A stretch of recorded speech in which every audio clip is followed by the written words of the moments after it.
Welcome to I Read This Book with Chris. This is Chris. This is the book. Today we have two books we are discussing. Isaac Asimov's Fantastic Voyage and Isaac Asimov's Fantastic Voyage 2, Destination Brain. We have An Angel's Delight.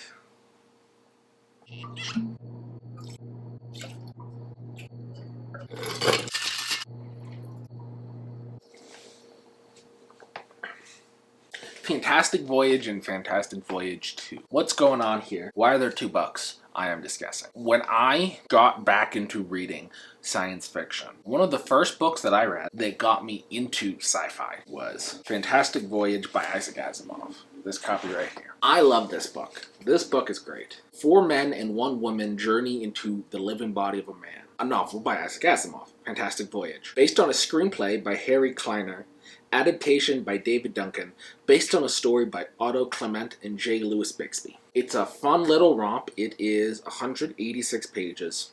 It's a novelization of a movie. It came out in 1966. It is a classic adventure science fiction. Isaac Asimov wrote it because he was hired to turn the movie based on the screenplay, based on a story, into a book. And he went and he did it pretty well. I mean, it's a novelization, it's not a movie, so they're going to change things slightly, but it's pretty much exactly the same as the movie. He did not have a whole lot of choices of what to do. He followed the script, he followed the movie, and that's what he did. This came out in 1966. A couple decades later, 1987, Fantastic Voyage 2 came out.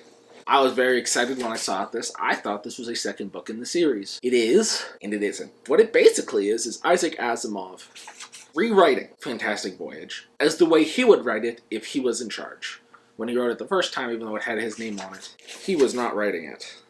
This is what it says as a note, the beginning of his 1987 Fantastic Voyage 2, Destination Brain. In 1966, my novel, Fantastic Voyage, was published. It was actually a novelization of a motion picture that had been written by others. I followed the plot lines that exist as closely as I could, except for changing several of the more insupportable scientific inconsistencies. I was never quite satisfied with the novel, although it did very well and is still in print in both hard and soft cover versions, simply because I never felt it to be entirely mine. When the opportunity arose to write another novel based on the same theme, a miniaturized vessel with a crew that is inside a living human being, I agreed only on the condition I could do it entirely my own way. Here then is Fantastic Voyage 2, Destination Brain. A motion picture may be made from it, but if so, this novel will owe nothing to it at all. For better or worse, this novel is all mine. Compare and contrast these two novels.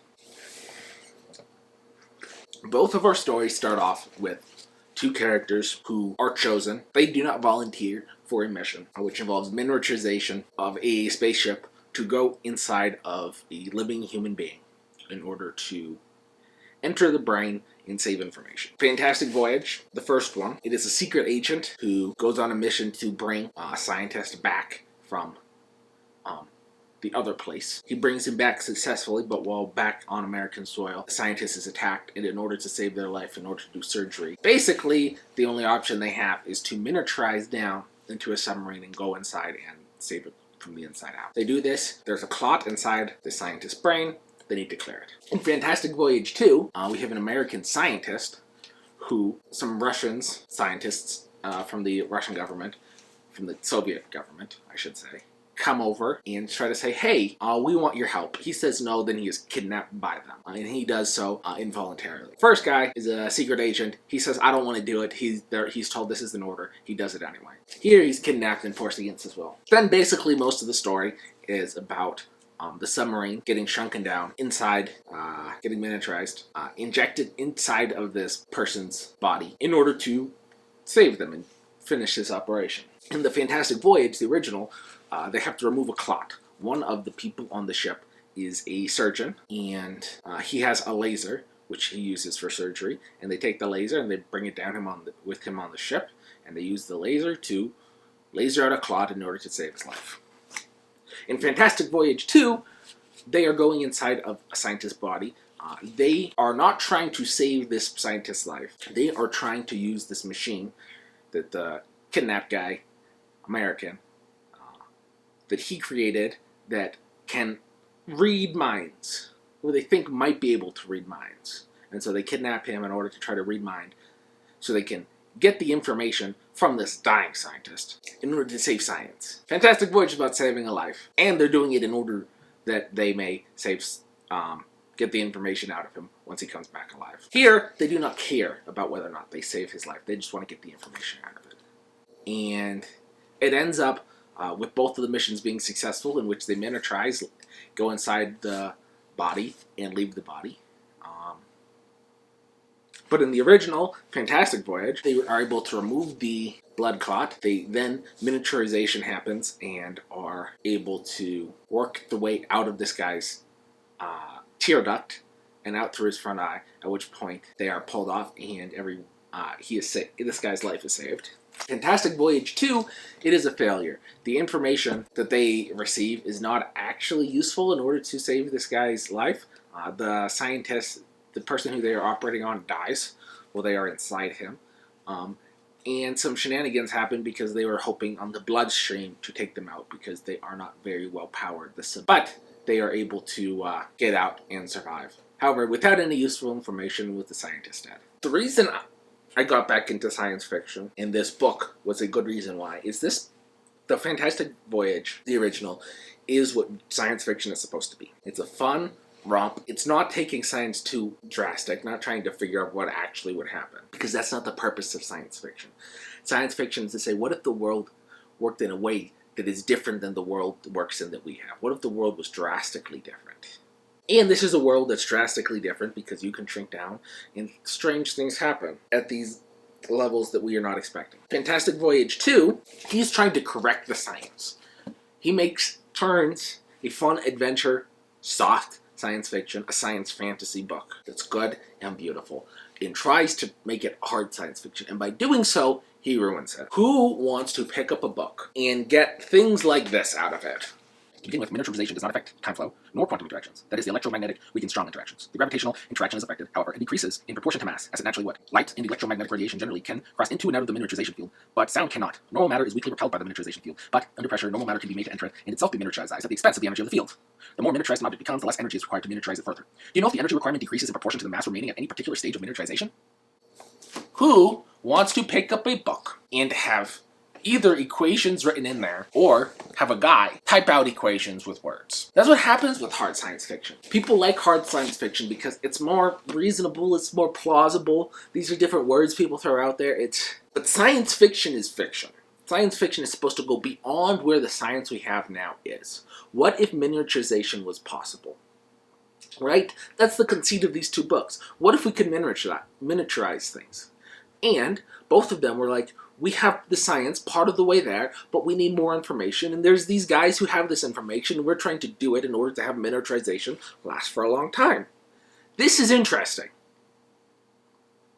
Whether the energy requirements increase or decrease in proportion to the mass as miniaturization increases. Is that interesting? No. And it's also trying to make sense of something that does not make sense.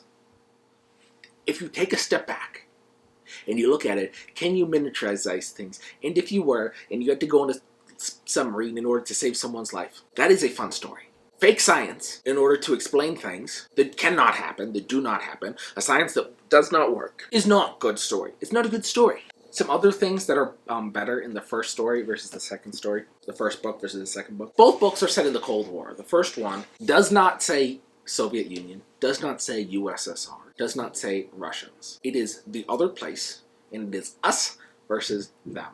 What if they got it? What happens when you left the other place? What if those people from the other place got this information?